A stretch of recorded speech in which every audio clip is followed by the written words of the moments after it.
提多書第2章，純正的道理。但你所講的總要合乎那純正的道理。勸老年人要有節制、端莊、自守，在信心、愛心、忍耐上都要純全無疵。又勸老年婦人舉止行動要恭敬，不說讒言，不給酒作奴僕，用善道教訓人，好指教少年婦人，愛丈夫，愛兒女，謹守、貞潔，料理家務，待人有恩，順服自己的丈夫，免得神的道理被毀謗。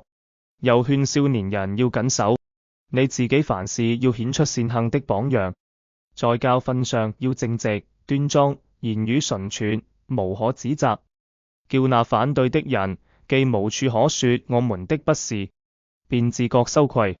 勸僕人要順服自己的主人，凡事討他的喜歡，不可頂撞他，不可私拿東西，要顯為忠誠，以致凡事尊榮我們救主神的道。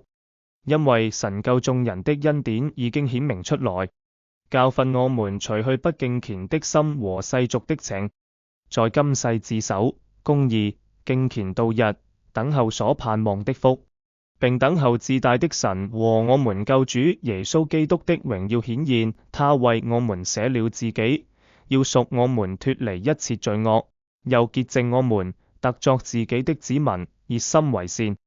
這些事你要講明，勸戒人，用各等權柄責備人，不可叫人輕看你靈修主題、信仰的實踐與榜樣。經文重點：提多書第2章。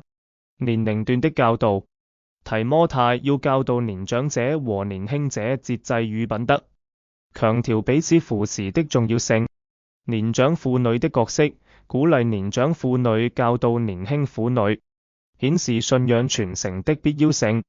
年輕男子的品德：勸勉年輕男子要自律，做出良好的榜樣。